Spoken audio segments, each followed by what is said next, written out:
Lynn Cullen live in 1 minute.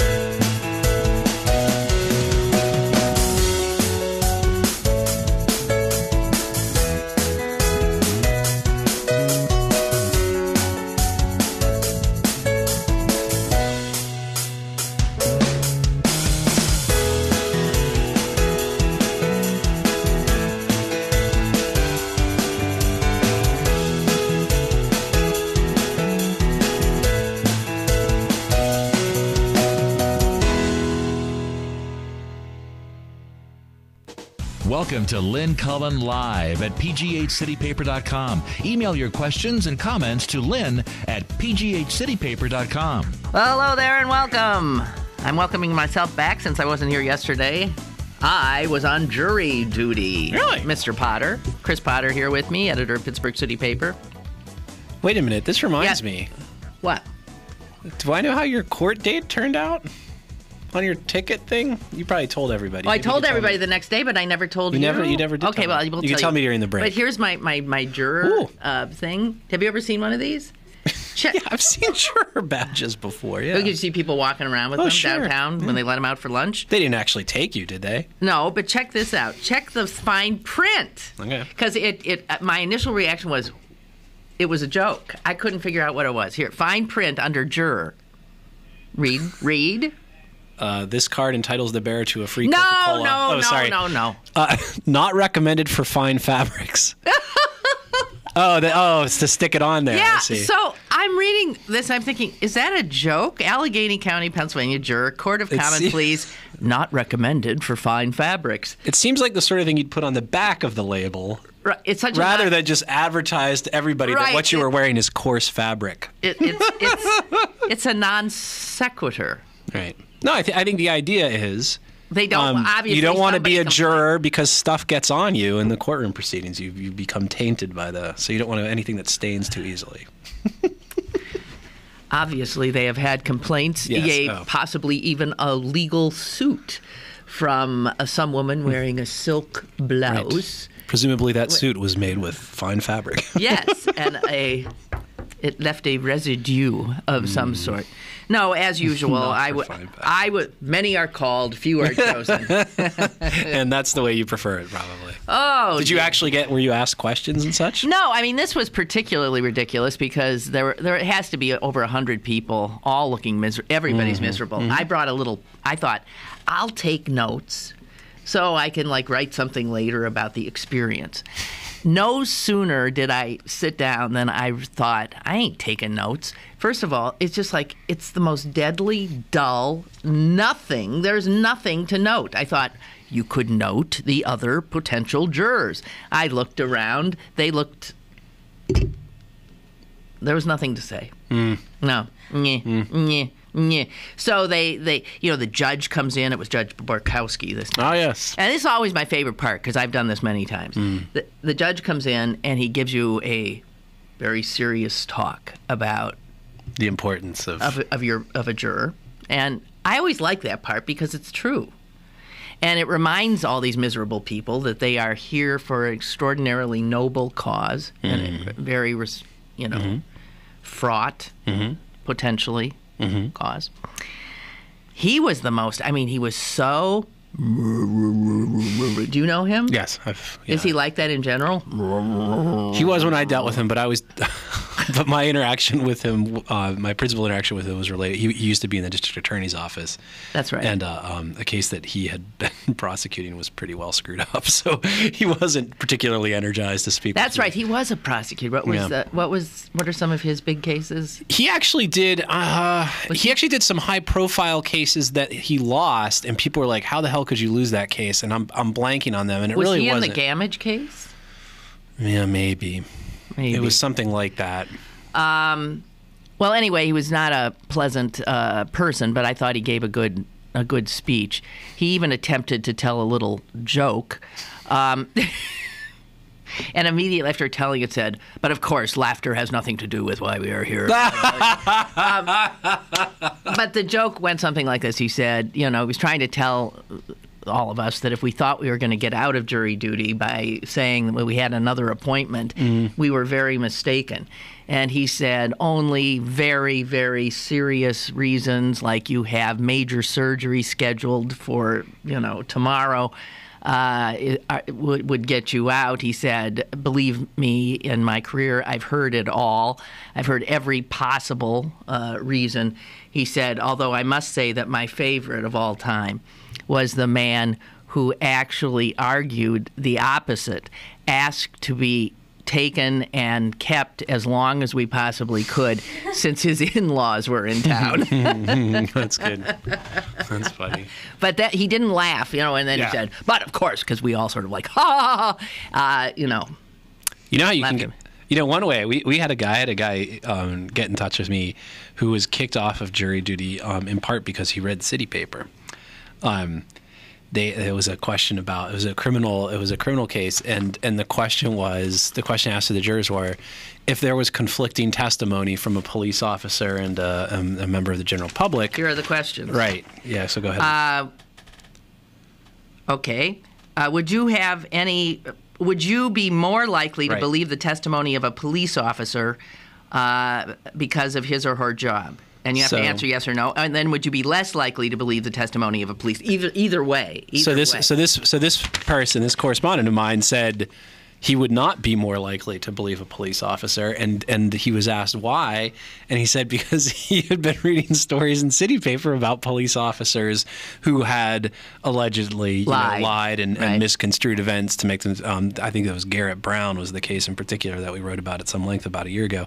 And as sometimes happens, he was removed from the jury, but then yelled at by the prosecutors, which sometimes happens. If people say I'm against the death penalty, and I could never, they get yelled at. They will sometimes be hectored and lectured by the attorneys. Well, that doesn't seem seemly. Yeah, but it doesn't seem right. It happens. Huh. So there you go.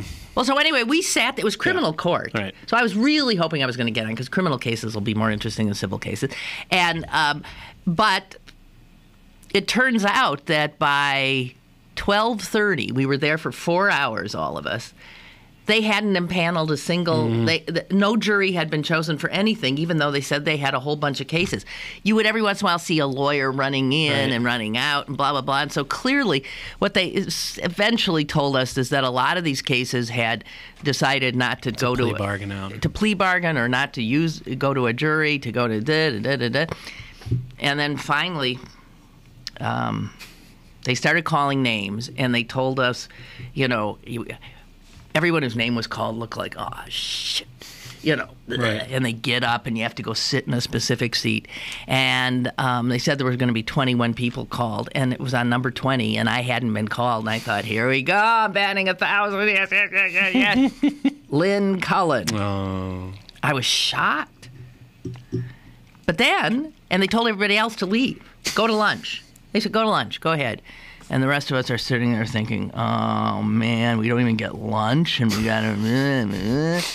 And then they told us we were dismissed. Yay! We were the ones, who needs ya? Get out of here. You want your $12.22? You can go down, or they have the gall to say, or would you like to donate it to the court? So I've always donated No, it. I've always donated, except this time. Well, times are tough. That's right. And I thought, you know what? Yeah. Come on.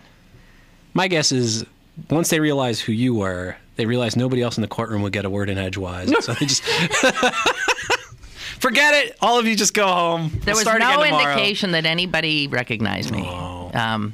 But I'm sure I was. Yes. And every time when they said Lynn Cullen, I just sort of like winced, because everybody else could be relatively anonymous, and then Lynn Cullen. I thought, geez, why'd you have to say that? I don't really have this problem. No. Well, you might a little bit. People think I'm somebody else. There's a jazz musician with my name. And So anyway, in regard to my my being a was I a plaintiff? no, you were the defendant. Oh, that's right. I was a defendant appearing before the judge in traffic court. I prevailed. Did you really? Congratulations. Not only did I prevailed, I went beyond prevailed. Because if you'll recall, I was quite willing to pay the original $55 fine. Yes. I was there because I didn't want to pay the whatever, 80-some dollar fine that it was going up to because I was 2 hours late or something and giving him the 55. And so as I started to plead my case, the judge, who had not even looked up, he's, this old guy sitting there. Can you imagine this job? He's there like, oh, God. Oh, no, he said, do you have any photos for the bailiff or something? And I said, no, Your Honor. I've got some publicity stills. Yeah, I'll sign one if you like. Right. I do have one of me holding a feathered boa in front of my breasts and my hair being blown in the wind. This is why you prevailed, yes. That's right. So, turns out, though, they had a photo. Oh. This shocked me. So the bailiff shows me their photo. It was a photo of my car. Right. Parked in front of a big no parking sign. Well, I was impressed. Yes. Yeah, so those meter maids aren't just doling out tickets, they're taking pictures now. Yeah. Yeah, so the judge, still not looking up, says, so as you see, we have... And I said, I'm not disputing that, Your Honor. And then he looked up. And he said, Lynn Cullen. No. And you're right. And, this is a travesty of justice. I know. And I said... because I meant it, I said, is that bad or good? It turns out it was good. I could have gone either way. This is an outrage. Once again, we see that in the United States of America, there's one set of rules and one set of laws that apply to the powerful. And then the rest of us just have to muddle on through. If your name is Chris Potter, you're paying that $55 is all I can say. Okay, unless you're a jazz musician. Well, congratulations. Okay, but here's what he said. Yes. He said, give us $20. And an autographed publicity still. And I said, but I have the check right here. I made it out for $55. $20. All right, very nice. I said, thank you, Your Honor. He said, well, and I want to. He actually said, I want to thank you for your wonderful throughout the years. You're a fine journalist. That is an I find that outrageous. So I said, thanks. I'm going to have a very nice lunch. Yeah, right. And I did. Yeah. Okay, well, that's it. So my first... You and Jeff Skilling. My first... It's just like... What? Jeff Skilling's in jail. Yeah, I was just trying to think of somebody who... Yeah, well, it didn't work. Okay. So there. So I'm... What? It upsets you, does it? I just think it's a... Never mind. Let's move on. His faith, if there ever... The American justice system has been shaken to its very core. Okay, I'm really sorry. That's all right. Okay, so the big news, of course, and I note your... you have Rick Santorum on the cover. I know. I guess this... Excuse me, I'm belching. Caused you some trauma. A certain amount of distress. Okay, well, let's explain that. So, even when this guy loses, he still manages to screw my shit up. Folks may not realize, City Paper being a weekly, the vast majority of the paper is done and out the door and sent digitally off to our printing facility Monday night. Because it comes out, it hits the streets Wednesday today. Right. So, and we're not like the top priority of this printer, so it takes about a day for them to turn it around.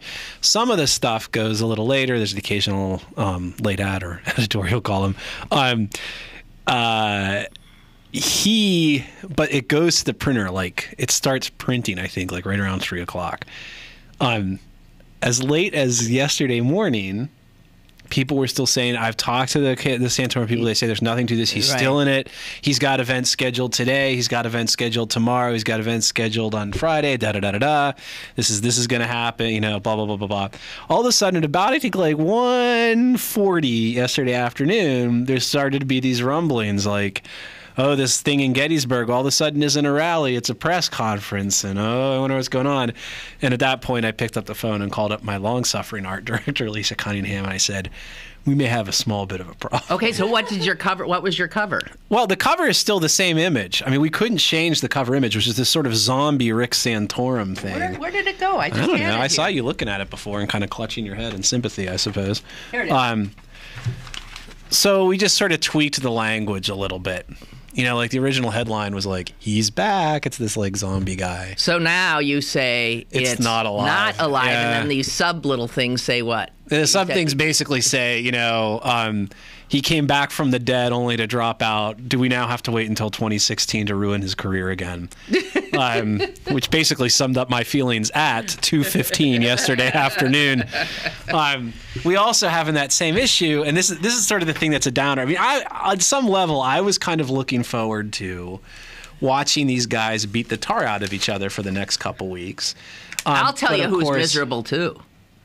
All the TV stations. The TV stations are beside themselves. Because Romney now has essentially pulled down not just his anti-Santorum ads, they were going to make unbelievable amounts of money. Yeah. Right. So we have this game board. We have this little game called the Game of Pro-Life. You know, like the Game of Life. Very good. Which, again, my long-suffering art director, Lisa Cunningham, did a wonderful job designing. It's very well done. And it's lots of fun. But, of course, now it's totally a moot point. But it's still funny to look at. People should do so. But you also, and I just want to say, pick this issue up because there's some really good stuff on the other races, the Democratic primary Attorney General race, also the Altmire and Critz race. I believe it or not, I watched their debate last night. Oh, did you? I found Critz very, very likable. I didn't really know him at all from anywhere. I liked him a lot. I hope he wins, but I guess he won't, huh? I don't know. On some of the social issues, they both are ridiculous. No. Critz makes Altmire look like Bella Abzug or something like that. I mean, he's even further. Okay, so those he's even come further. Up. Yeah. Okay, well, whatever. Peas in a pod, then. Yeah, I mean, it's hard to. Okay, Colette asked, and I will answer definitely in the affirmative. Do you think that Santorum quit the race because he was concerned that he wouldn't win the Pennsylvania primary? I think that's a big part of it. Yeah, I do. I mean, I think there were a lot of people. It was I think that he couldn't be sure he was going to win the primary, and it looked like he wasn't going to. Right. And there were a lot of people saying, you need to back out. The longer you stay in this, the more you're just going to muddy the waters. The worse it is for the party as a whole, and this will come back to bite you in the ass if you try to run again in 2016, which, as we've discussed on the show, is a likely scenario. Okay. Although I think some people were willing to give him a pass on his own state, but I think quite obviously he was worried, and with reason. With reason. Absolutely with reason. Because he's alive. Pulling out now keeps him viable and alive, for 4 years hence. Yeah. And his game plan would be that Romney loses, and then he comes back as the scenario he's been touting. Right. He comes back as Ronald Reagan in 1980 and says, you see, you can't win by trying to run a pseudo-Republican. You got to run a real Republican. But here I am. I think that's clearly what he's thinking. I think it's sort of, but there's also an equally likely and maybe even more likely scenario is that he sort of becomes the Mike Huckabee, because Huckabee ran a few years back as the sort of evangelical hero, and everybody was like, well, it didn't happen for him this time, but next time around. And of course, Mike Huckabee had that one run, did well in Iowa, I think, and then that's been it for him. So it's equally possible. And let's remember, there are a lot of other potential up and comers 4 years from now. Rubio and that's true. Jeb Bush, for crying out loud. And Christie in New Jersey. Yeah, so I don't think Christie's. Well, 4 years from now, he faces a lot more competition. And in the meantime, though, he's got things are golden for him. Who knows? He can do a lot of things. He can. Fox News will give him a show like they did with Huckabee. Yeah, exactly. Right? This is my favorite thing in this game board, because I used to have the game of life when I was a kid, and my favorite thing was at the end. If you didn't have any money, if you were bankrupt, essentially, there was like a little choice at the end. And the choice is like, if you're bankrupt, you retire to the woods and become a philosopher. And I always thought, well, that's a great, that doesn't seem bad at all. That's sort of what he did. That's what he did after he got beaten in the, So one of the options at the end of the game is, do you have less than 0 votes?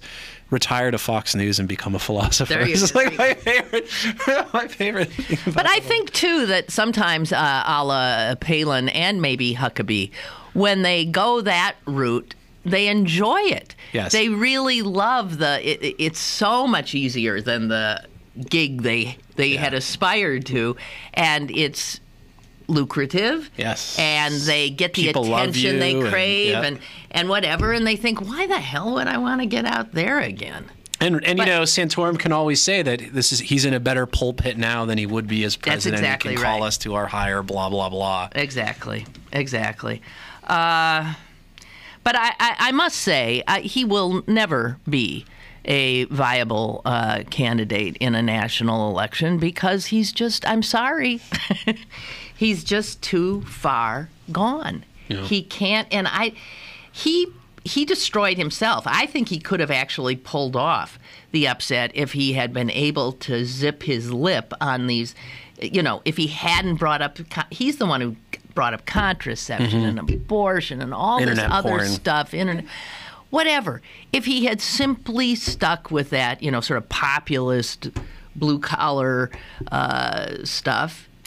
But he's incapable of that, though. Yeah, I mean, I think it's the flip side of the same things that make him appealing. Are the same things that made him appealing in this primary thing, made him unelectable in the long run. That he's authentic. He believes what he believes. What does it mean for him to be a populist? It either means A, bunch of bad policies for the people, or B, it means talking about some of the stuff that he did as a senator that actually goes against sort of this absolutist Tea Party dogma, like he actually voted once to give people some welfare money. So that's it. And he's had some what could be construed in the Republican world as pro-union. Yes, exactly. Yeah, and I mean that's and so this is, I think this is just sort of the big conundrum. The problem isn't, as bad as these candidates are, the problem isn't them. The problem is that the party is just run by this just absolutely insane group of people who insist on these levels of ideological purity that no human being. I mean, this guy, he came from Western Pennsylvania. You are not going to get elected in the first place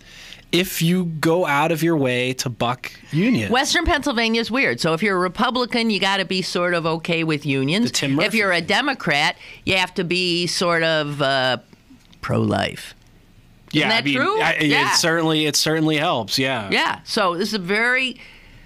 It's three of the Democrats. This is Reagan Democrat, Western Pennsylvania. It's what a lot of people don't realize. They think, oh, that's really liberal. No, it's not. They're Democrats because they were union workers. Even Romney. I mean, this is the guy. Who's the governor of Massachusetts, for crying out loud. And people are like, oh, he didn't try to shut down the abortion in Massachusetts. It's just like, what planet are you? I mean, these guys aren't running for office. These guys aren't running for president of the United States. They're running for president of the New Jerusalem. And when that descends from on high, then they'll have the candidate, I guess. But they're running for, who was that guy? Torquemada? I know who you mean. Yeah, the Inquisition-ish guy. Yeah. That's what they're running for. Santorum's more Catholic than the Pope. Oh, the funny thing, there was a Wall Street Journal article the other day about how our presidential political contests are covered by foreign media, and there are foreign press that follow, that are on the trail. And, their readers don't give a dang about the minutia that maybe Americans might be interested in. So they're always looking for other things. And obviously one thing you look for is any connection that you can make to the candidates. So the guy from the UK was all over the fact that Romney's wife Anne is descended from some Welsh somebody or other. So there was all this stuff about what Santorum, of course, is Italian. So they're digging around in his grandfather's village. Yes. And what they came up with was this. Everybody, they remembered the family well, and they said, "Oh yeah, we know them. They were Big really commies. serious communists." Yeah. The whole Santorum family, they were serious, heavy-duty commies. And the grandfather with the big hands in the coffin was a commie. Don't you love it? I do, yeah. Don't you love that? You can't even, you can't Yeah, make so Rick that Santorum up. is the black sheep of the family, it turns out. Oh, dear God. Got to take a break. Back with Chris Potter in a moment. Email your questions and comments to Lynn at pghcitypaper.com or call Lynn at 412-316-3381. Lynn Cullen Live will return in a moment. Pittsburgh City Paper's in-depth election coverage is available now. Pick up one today for Bill Maher, Capelia, Doug Sneed, and Tigers Be Still. Pittsburgh City Paper available at over 1,700 locations throughout Western Pennsylvania and on the web at pghcitypaper.com. It takes 12 years to create a graduate. It takes about the same time to create a dropout. And at the end of the day, the difference between a child becoming one or the other could be you. So United Way is asking you to make a pledge. Tutor a child who needs help. Mentor a kid who needs someone on their side. Volunteer to read to children. Because when a child advances, we all advance. Be a reader, tutor or mentor. Give, advocate, volunteer. Live United. Take the pledge now at liveunited.org. Brought to you by United Way and the Ad Council. Now, it's back to Lynn Cullen Live at pghcitypaper.com. Yeah. So you were railing a minute ago about these Republicans and the idiots who run the party. Did you see these 3 new bills that the Arizona legislature just passed? Oh, God. You can't even... No. What are they? Governor Brewer hasn't signed them yet, but it's... Oh, they're before her desk? Yeah, it's assumed she'll sign them. Yeah, of course.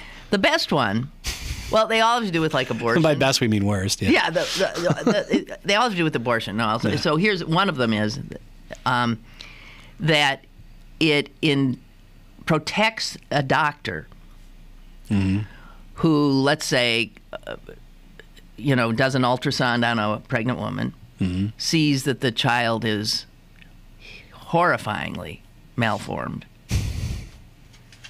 And doesn't say anything. And doesn't tell her.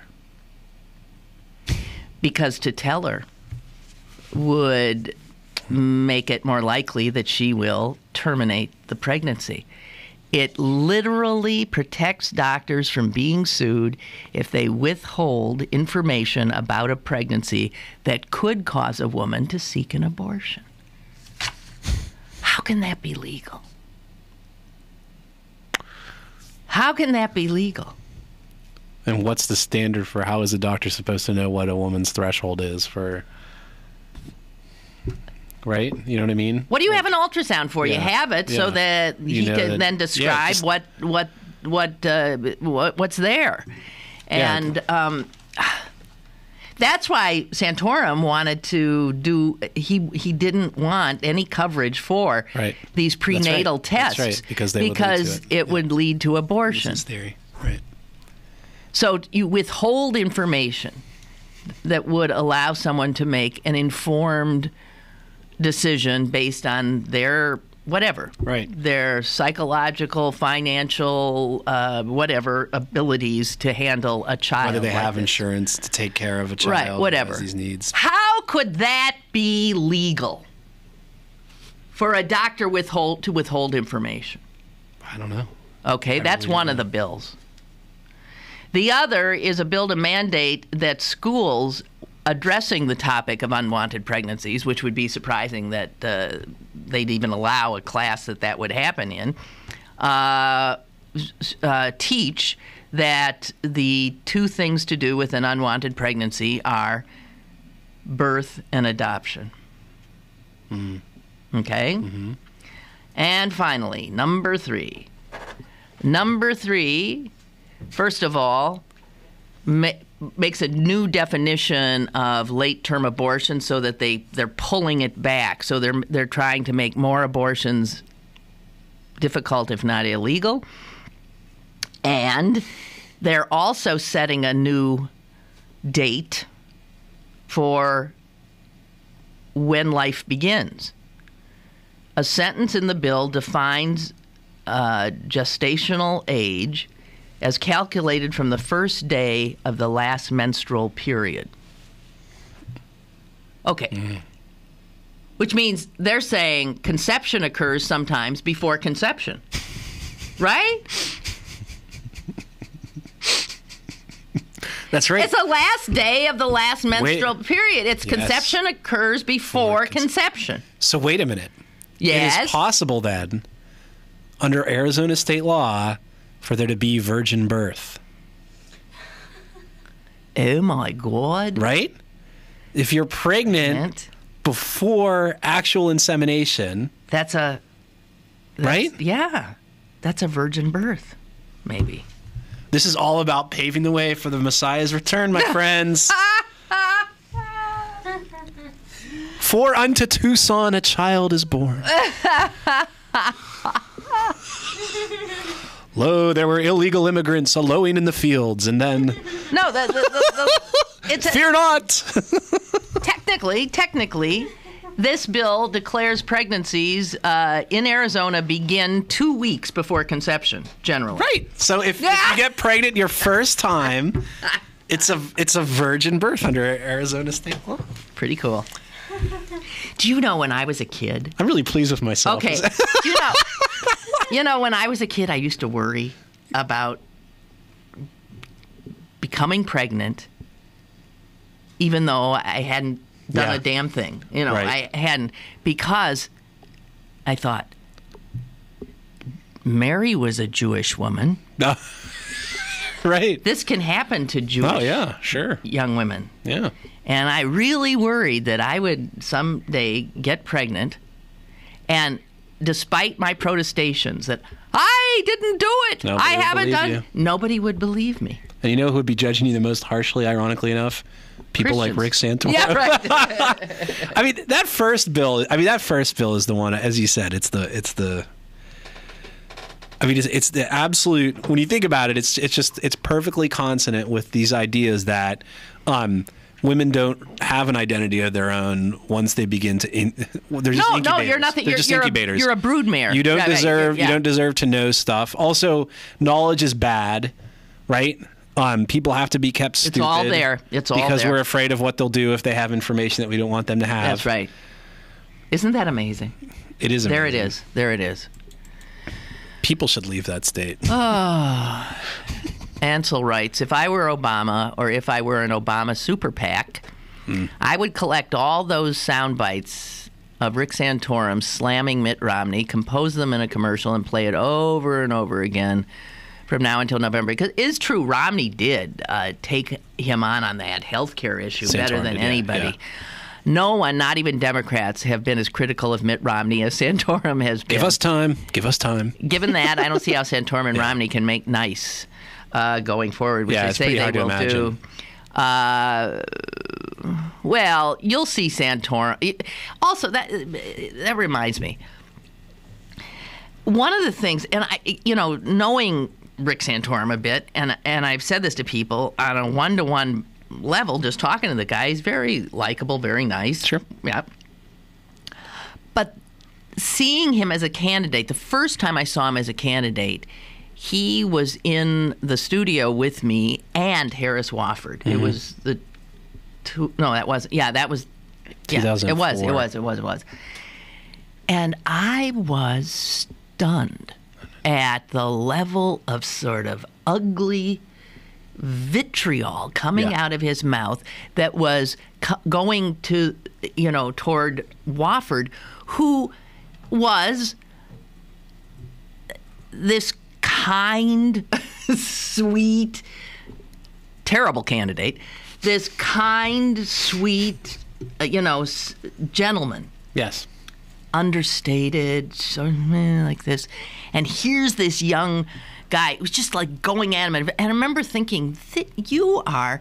I mean, I thought it was so over the top. I was sickened by it. Yeah. I was embarrassed by it. Yeah. And that kind of grace, lack of grace... Yes. In Santorum was on display again throughout this presidential race, in that never did he acknowledge Romney's victories.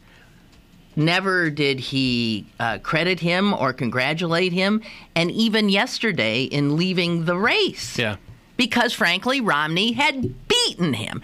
He didn't mention his name. Yeah. That's a gracelessness. He was asked questions by reporters as he was sort of stepping away from the podium about Romney. And I don't understand. So that says something about him, too. It does, yeah. Oh, yeah, no, I mean, when he says this stuff, sometimes with these guys, Democrats or socialists, blah, blah, blah. They're just saying it. You really get the feeling that he actually, and this is, I think, the thing that really, again, it's the flip side of the very thing that made him appealing to some voters. He sincerely believes that you and I are of the devil. You know what I mean? That you and I are, agents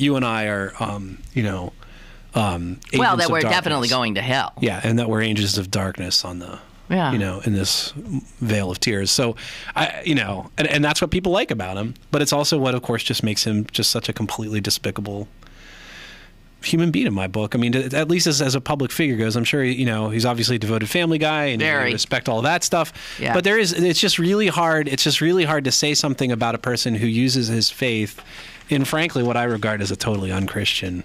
I mean, I just think he profanes the faith, and in addition to running roughshod over centuries of political discourse and civility, I just think he's an idolater. That's all. Okay.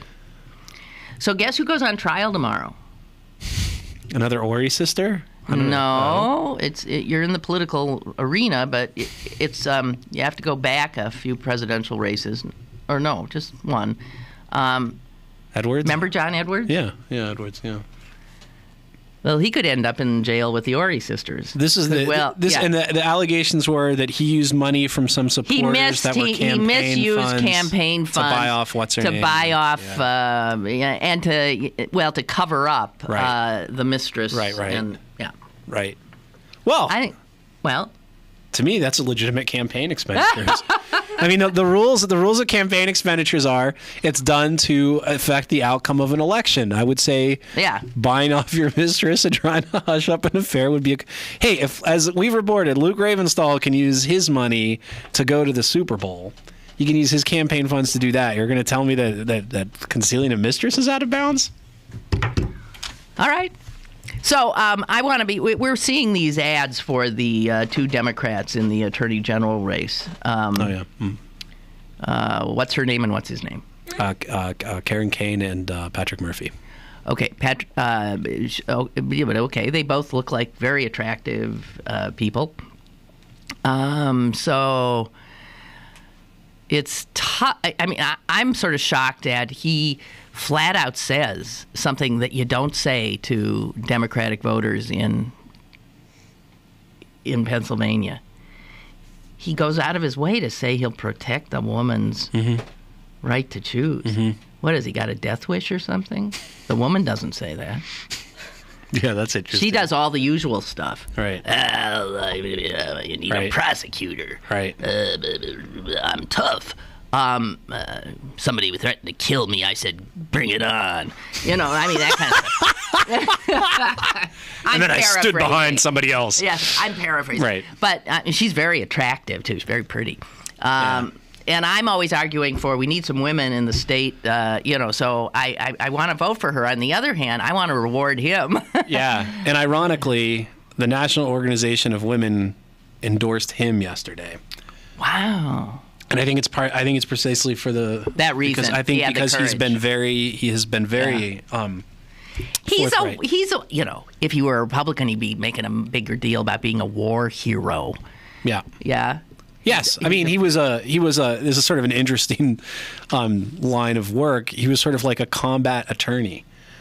He was in the Judge Advocates Service in the 82nd Airborne.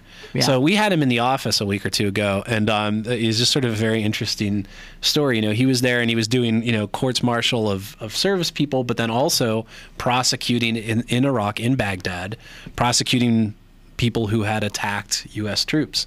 And he had a great story about sort of going through this whole rigmarole because, you know, as you can imagine, the fledgling Iraqi justice system is the kind of place where a talk radio person could get out of a ticket, you know, just because the judge liked her. You know, that level of dysfunction. Yeah, okay. So he has these great stories, won a Bronze Star for his activities over there. But, you know, we found him to be a very really compelling guy, actually. And like you say, I mean, it is, I cannot think of the last time I've just seen and granted, it's the Democratic primary, and granted, a lot of Democrats see this war on women. So what did he do to piss off Bill Clinton that Clinton endorsed her? You know, that's interesting. I'm not. What do you think it is? Sure. I'm trying to remember what that would have been. I don't really know. You know, it might have to do with something that he was out there for Obama rather than Hillary. Yeah, that actually sounds, because I know he was out there for Obama. He did come out, even though he's from, I think it's Bucks County is where his congressional district was, which is about like 98% Republican. White. Okay, it's a lot more. It's a lot less as Republican. But it's a conservative district. That you know, those Philly areas, it's a little hard for me to scan them because they tend to be more socially liberal than some Western Pennsylvania counties are, honestly. Oh, indeed. But that's as good a reason as any I could think of. Yeah, I don't know I that suspect. They ever... Okay. I didn't even hear this. Santorum. Okay, Kristen says, was it mean of me to laugh out loud when Ricky thanked the Duggar family? I didn't know he did. Did he? I didn't hear that, but I know they were big fans of his. Why would he have thanked them? Because they endorsed him, essentially. Who gives a damn who they endorse? Because this is America. This is reality one person TV. with 5,000 children endorses the other one with 5,000 children. Right, exactly. And Kristen says, of course, he loves them because they're repopulating the earth. Right. Yeah, but idiots. And that one family alone could probably be the swing, the margin of victory for some of those farm states. So, yeah, he's got an eye to the future. 2016, some of all those those Duggars will be able to vote. Yeah. All right. Dear Lord. Can we get a final break in? Back with Mr. Potter after this. More is on the way with Lynn Cullen Live. Go to bergbargains.com for great deals on tickets to the ballet, opera, city theater, science center, symphony, history museum, and the Carnegie Museums. bergbargains.com, Pittsburgh's only online deal site where the deals don't expire. bergbargains.com. Sewickley Med Spa is Pittsburgh's newest med spa, offering the latest in skincare treatments and medical-grade skincare products. Their providers have years of experience with aesthetic treatments and technologies such as Botox, Restylance, Juvederm, chemical peels, Retin-A, and spider vein treatments. They offer a discreet, personalized environment with only the best quality proven services and products. Call them today for a free consultation. 412-259-8628. The Sewickley Med Spa. 412-259-8628. Have a question or an opinion? Call Lynn Cullen at 412-316-3381 or email lynn@pghcitypaper.com. Now, more with Lynn Cullen Live. Maria, you just broke Chris's heart. No, it's okay. Maria, who is one of the bloggers on one of the two junkies. political junkies. I don't know what was it. Says that she had the same brilliant thought about virgin birth in regard to the stupid Arizona law, and she beat him to it by obviously posting this on her blog. That was on Facebook, apparently. Oh, Facebook.com. Conception with no man involved. That sounds a little, dare we say, biblical. This can only mean one thing. Arizona is setting itself up to be the birthplace of the Antichrist. There you go. Yeah. That's right. Yep. And when you do that Jewish Kabbalah thing with 666, it spells Phoenix. It do? It smells Maricopa County. How about some of the stuff coming on out of there? Have you been following that at all? With the sheriff? Yeah, Arpaio's trusty right-hand guy just got disbarred, and it's I just scanned through because the Alt Weekly out in Phoenix, which is the Phoenix New Times, their publisher got arrested by the sheriff. Oh, fine. And I guess the lawyer who got disbarred yesterday was part of the legal genius team that figured out the charges. So I just sort of take an interest in that. It's like a 200-page long, report on these guys, and the last parts of it are just like the last 2 pages are just, it's really purple prose but hilarious to read about how, their credibility is in ruins, and a wisp of smoke rises plaintively into the desert sky or whatever. It's just like, they just basically, these guys just, this attorney just basically trumped up these charges against a judge in Maricopa County because the judge was doing things that he didn't like, and so they trumped up these conflict of interest talk charges. About corruption. It's amazing. It's amazing. Wow. And this is Sheriff Joe Arpaio, the guy who supposedly has the truth about Obama's birth certificate this month. So, it'll be somebody else next month. But it's just amazing how and he's been reelected time and time again, and he's just been this public embarrassment. He's like, I thought they had some goods on him, in which this is the kind of thing. This is just he was disbarred, so it's sort of the legal community itself sort of passing judgment on him, but it's not preclude future action. And it looks like the federal Justice Department, they're apparently gearing up for, all signs point to them gearing up for charges against the judge or against the sheriff himself. God Almighty. So there you go. Okay, so how stupid is Ozzie Guillen? Do you know? Have you looked at this? Yeah, okay. Okay, now wait, seriously. Present the story for those who don't know. Okay, Ozzie Guillen is the manager of the new manager of the Miami Marlins. He's known as a pretty good baseball manager with a mouth that won't shut up because he took the White Sox to a World Series win, right? Mm-hmm. Anyway, the Marlins built this fancy new stadium because they haven't had the greatest attendance and or teams. They went and built this stadium.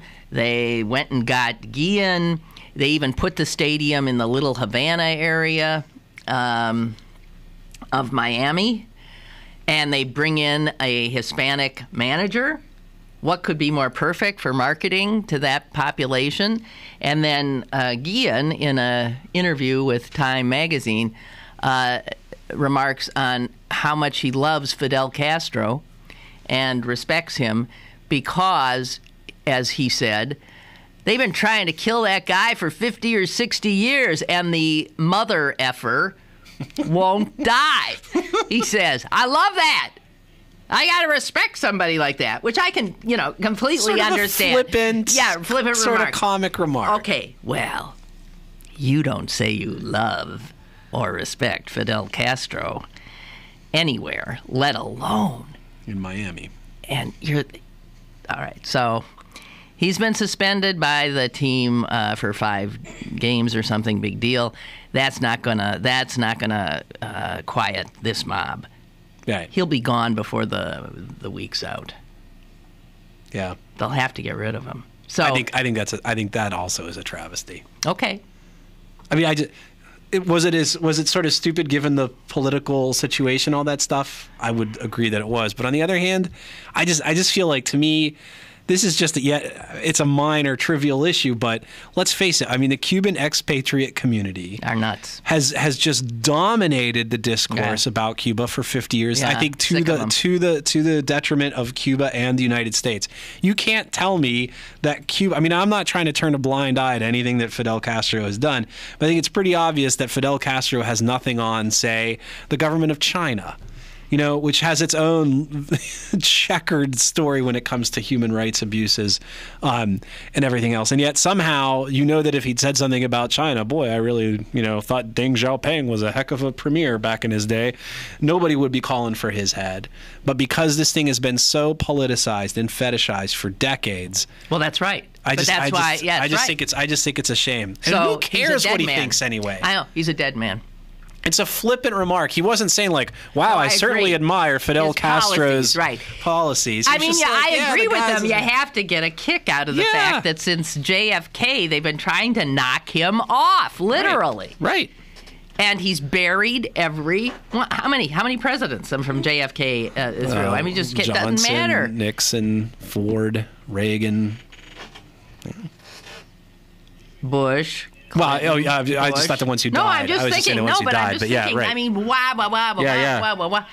And I can see, and then he calls him a mother effer. So that doesn't show respect. I mean, he's saying, hey, man. Got a call. This is going to be a Cuban expatriate who's upset. Okay. Go ahead, caller. Hey, may I speak to Lynn, please? This is she. Oh, Lynn. Hi. That guy, the manager of Miami, he's going to be gone before Cinco de Mayo. I don't disagree. Yes. They're going to run him like a bull. Keep up the good work. Thank you. Thank you, too. No, he is toast. Yeah. He is a piñata. Stick a... Exactly. He's a piñata. Yeah, but poor guy. Well, maybe he'll learn a lesson. Shut up. Just shut up. I think what's sad is then he has to go, and I saw this morning he had this like ridiculous explanation for his remark. I know, which made no sense at all. What I was trying to say is that I was appalled that he had been in office for so long. Yeah.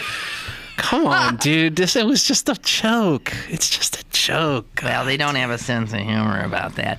And then some people say, what's fascinating about these Cubans that are, on his head is one of the things that they decry about Castro is that there's no freedom of speech in his country. Right. And they came to America so they could speak. Right. What they wanted to say was, shut up, everyone else. Yeah, shut up. I want to speak. Yes, of course, we came to America because you say nothing but terrible things about Fidel Castro. If you say something good about him, then, off with your head. I mean, obviously, they have the right to denounce him and all that other kind of stuff. But, man, I am tired of it. Yeah. And this is one of those situations, again, where it's just like, when you talk to high-level people in both parties, and it's almost one of those things that ideologically nobody agrees that the boycott is a successful policy. No sane person does. And yet politically nobody can afford to come out against it. Beyond belief. It's really beyond belief. Okay, so just so people understand freedom of speech, you don't have any when it comes to your employer. So I mean, they can fire him for having the wrong point of view. Right. I just want you to bear that in mind. You don't employ me. People think this guy's my boss? Give me a break. Yeah. But, I mean, they pointed out that it's not... Okay, is that any different than Marge Schott? Remember her? Yes. Of Cincinnati Reds? She was the owner? Yes. Remember her expressing admiration for Adolf Hitler? Do you remember that? I don't exactly. Yeah, well, she did. She said she thought he had some damn good ideas, but he went a little too far. Yeah. And apparently she was known to say nasty things about blacks and Jews. Yeah. I mean, so I think that was part of the issue as well. Is it was not a remark in a vacuum. I dimly recall this. It was not. I remember there being a whole string of utterances over the course of her checkered career, and wasn't there also some allegations about how she actually treated employees there too? It went beyond just sort of speech behavior. Oh, she was just the most vile woman. Yeah. I don't know how. I don't know. I don't even know how she got Again, that it's. What? Again, it's just a joke. It's just a joke. It's maybe not be, a joke in particularly good taste. Well, I mean, Ozzie will be okay because someone else will pick him up. Baseball managers are. Maybe a team in Cuba. God knows, there's some good prospects down there too. Right. Oh dear Lord. So, anything else happening that we should be talking about? I don't know. Let's see. Got our local races, which we've touched on a little bit. Yeah. Enough. State rep. Well, very Preston. important race. This Preston Gainey race. Preston Gainey. Very interesting race. Preston. He could be going down. He could have. He is probably of all the state. We're talking about races, Joe Preston. Joe Preston. This is in the 24th district which is it's portions of Point Breeze, but mostly black neighborhoods in the East End, and I think going over into Wilkinsburg. Right. Joe Preston has been the representative of that district since as long as I've been in journalism. Yeah. He is now in what is probably the fight of his political life. And he's fighting a former a guy who's run against him 2 or 3 times. So twice before. Gainey is known and respected. Gainey is known. He is the chair of the city Democratic Committee. So he's racked up quite a few endorsements. He seems to be, at least on the from outward appearances, seems to be hustling. Preston nearly got kicked off the ballot. Because they were obviously, I mean, it looked like Jane Orry had forged these signatures. They were so badly done. It was a Ray Charles job, to use Judge Manning's famous locution. And I think, he made it, you needed a minimum of 300 signatures on your petitions. He had 308. So after all the ones had been knocked off. So he could be in some trouble. I mean, I'll be surprised, though, because, me too. People vote, they're like robots. And Joe's been around so long that everybody knows him. Right. And he's probably been nice to him and done something for him. And so the odds are he stays alive. Gainey got real close in 2006. He was? Yeah, just like a very small margin. One reason for thinking he might have trouble repeating is that was back then there was much more of this the pay raise outrage and stuff like that. A lot of people upset about midnight bonuses and so on and so forth. Also, this is okay, but here's the other thing. This is a very low turnout. Yeah, that is it. That is very low turnout primary. And the church lady constituency is a big one there in terms of voting. Those are your super voters. And who do you think they might go for Gainey? No, I think the they'll go to the smart money says they go to Preston because they always have, and they're just sort of used to doing that. But if ever there, I mean, Preston previously, I've covered some. I didn't cover this time around, but I've covered Preston races previously, and he's generally had a split opposition. Listen, kick him out. Do you know what? He's going to retire with a pension bigger than what he's making now. He'll be fine. All you church ladies, he'll be fine. Give Gainey. You'll have better representation in there. Yeah, I mean, certainly a complaint that I have heard voiced about Preston is that he's not particularly visible. No. So, yeah. And if you look, we have a chart about this, and some of it is, like, well, what do you propose as a solution to, violence and, and gun crime, and, Preston will be like, I speak out against it. Yeah. I haven't necessarily authored any legislation or done, but I've spoken out against it within the community. I mean, it's just, which, I'm not questioning whether he has or not. I'm just saying I don't. So there's like just a sense that he's been phoning it in for a while. Yeah, I think that's the sense people have. Yep. So we'll see. We shall see. Yeah. Well, did you go to your prom? No. In high school? I did not go to my high school prom. I almost didn't. I went to one. I went to one. Yeah. Now Jess really feels sorry for me. She's making whimpering sounds. Well, sure. No, I didn't want to go. I thought it was so stupid. I was a dark, depressed adolescent, and the idea of going to a prom was so stupid to me. But then, you totally would have been up my alley back in high school. But then this amazing thing happened. Yeah. The captain of the football, basketball, the guy, asked me if I'd go with him. Really? And he was a senior and I was a junior. Really? He couldn't even make eye contact with me. He was an incredible athlete, but just sort of uptight around women. And I was like not a regular woman, so he was more comfortable around me. Mm. He called me big-eyed. My first name is Ida. And I said, hey, big-eyed, you want to come with me, but wear something under your dress because we want to go sucker fishing. I don't know what that means. I didn't either, but I found out. What does it? You stood barefoot in Baird's Creek with these disgusting big fish. I guess they're called suckers or something. swimming around, and the idea was to grab them with your hands. Wow. That sounds hot. That was my prom date. Yeah, really. Well, we went to the prom for a little bit, and then you hung out. And then we fish. went sucker fishing, and then he dropped me back off at home. Thanks, big guy.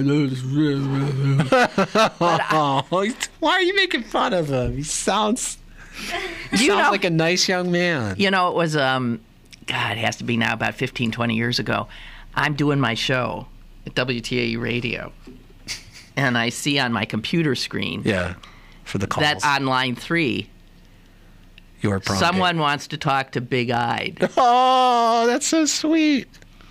And it was. So, did he John become Patrick a nice guy? Harrington. Did he become a nice guy? Yeah, he's a nice guy. I think he had a sort of... He went off to... He had more football scholarships than you can imagine. I remember helping him sort them on his living room floor by state. We had piles all over the place. His father had been a Cleveland Brown. Really? Yeah. So he was about 6'7", and just an athlete, born to be an athlete. So he ended up, though, with all those schools. He went to a non-football school. He went to Northwestern. Oh, my God, yeah. And he got injured his freshman year. That was the end of that. And I think it was really hard on him. Then I went to Northwestern, too. Yeah. So I saw him a few times on campus, but we were in different places. I was ending the war, and he was, I think, getting drunk a lot. And then here's another weird thing.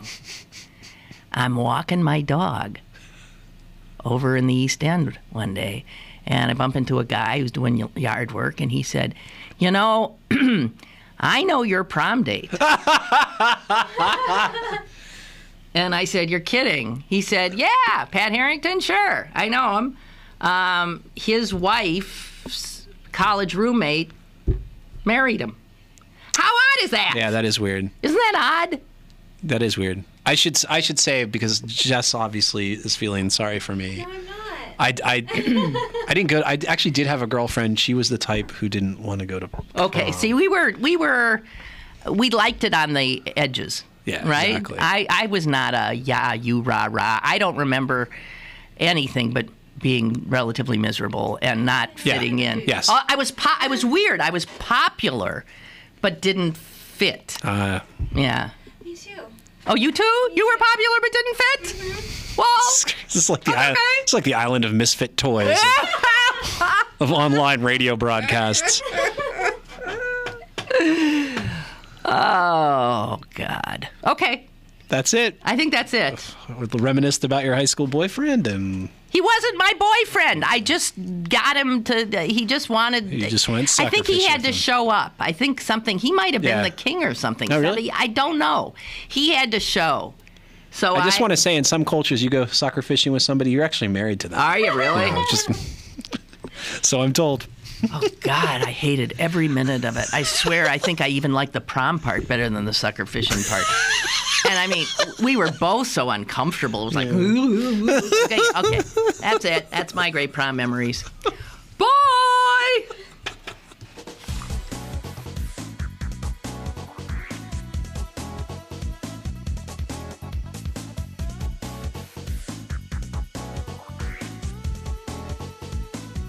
Lynn Cullen Live, Monday through Friday from 10 a.m. to 11 a.m. and archived at pghcitypaper.com. The opinions expressed on Lynn Cullen Live are those of the host and do not necessarily reflect the viewpoints of Pittsburgh City Paper, Steel City Media, and its advertisers.